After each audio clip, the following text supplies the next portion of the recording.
नमस्कार। स्मृति ईरानी जी अब शायद वायनाड की तरफ जाएं। जैसे कि पहले सुषमा स्वराज जी जा चुकी हैं सोनिया गांधी के खिलाफ कर्नाटक बेल्लारी गई थी वो लड़ने के लिए। उसी तरह स्मृति ईरानी जी अब शायद प्रियंका गांधी को घेरने के लिए वायनाड भेजी जाएं।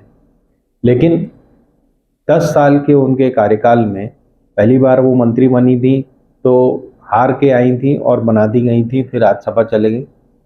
फिर दूसरी बार उन्होंने एक बेहतरीन जीत हासिल की थी राहुल गांधी के खिलाफ। अब की बार वो राहुल गांधी के जो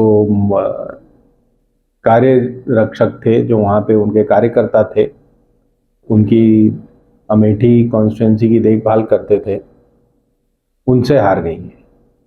और वैसे भी वो अपने गर्म मिजाज के लिए, अपने हरकतों के लिए बहुत अच्छे से जानी जाती हैं। अब आप ये देखिए कि वो जा तो जरूर रही वायनाड, लेकिन क्योंकि अब वो मंत्री नहीं रही हैं तो उनके जो पुराने पर्चे हैं वो खुलेंगे। कुछ पर्चे मैं आपको यहाँ सुनाता हूँ। शुकुल बाजार एक है अमेठी में, जहाँ पर एक गांव है शुकुल बाजार। वहाँ पर इन्होंने और इनके डिपार्टमेंट के लोगों ने बहुत सारा खाद्य घोटाला कर डाला था। ये वहाँ की एमपी थी, ये 2019 से 2024 के बीच की बात है। एमपी थी और मंत्री भी थी, उनके रहते ये घोटाला कर दिया गया शुकुल बाजार में।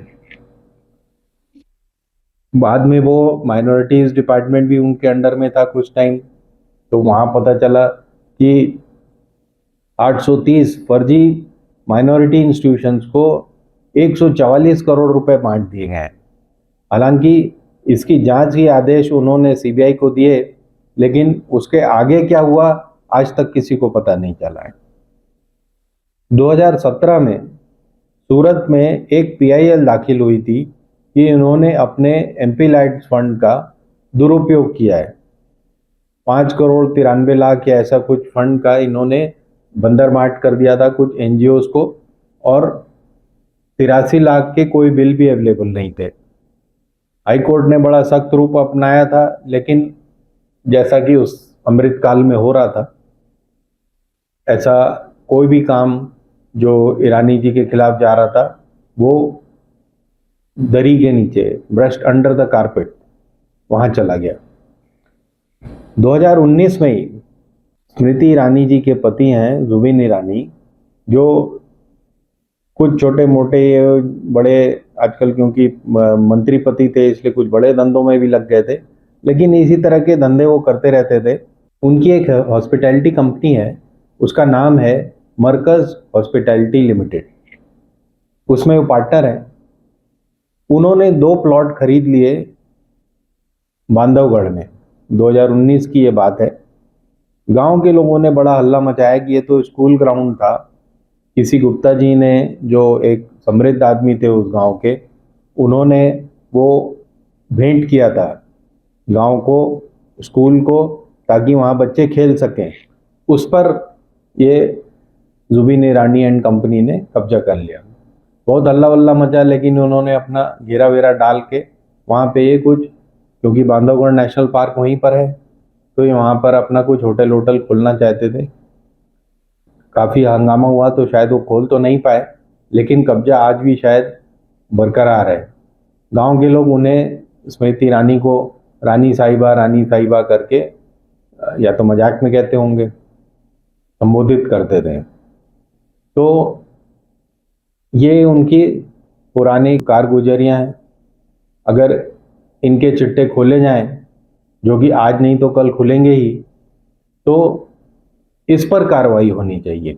एमपी लैड्स फंड को अगर आप मिसयूज कर रहे हैं, अभी मैं उनके गोवा में जो उनकी बेटी ने कारनामे किए थे, और उसके बाद जो उन्होंने, स्मृति ईरानी ने जो प्रेस कॉन्फ्रेंसेस की थी कि मेरी 18 साल की बेटी और ऐसा वैसा, वो आप सोच सकते हैं कि किस ढंग से मिथ्या बयानबाजी की जाती है पब्लिकली। अब आपको जो मैं बात कह रहा था कि एमपी लाइट फंड का अगर आपने दुरुपयोग किया है तो आपकी सदस्यता खत्म कर दी जानी चाहिए थी।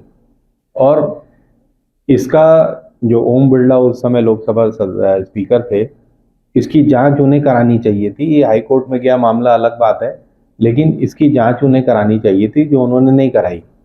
उधर एक दूसरी महिला जो थी बंगाल की, मोहित्रा, महुआ मोहित्रा, उनको सस्पेंड कर दिया गया क्योंकि उन्होंने अपना पासवर्ड किसी अपने मित्र को दे दिया था। अपनी लोकसभा कार्यवाहियों का पासवर्ड, जो क्वेश्चंस पूछे जाते हैं, तो किसी को दे दिया था, अपने मित्र को। उसके लिए उनकी सदस्यता छीन ली गई। लेकिन जो रानी साहिबा हैं, इन्होंने एमपी लाइट्स का दुरुपयोग किया, इसका कोई जांच नहीं हुई, कुछ नहीं हुआ, और अब वो वायनाड की तरफ बढ़ रही हैं। तो वायनाड में ये चर्चाएं शुरू हो गई हैं। अब देखते हैं कि वो आखिर प्रियंका गांधी को चैलेंज कर पाती हैं कि नहीं, या प्रियंका गांधी खुद भी खड़ी होती कि नहीं। ये तो तय है कि प्रियंका गांधी वहां से खड़ी होंगी। इन्हें पार्टी टिकट देती है कि नहीं, ये देखना बाकी है। क्यों देखना बाकी है?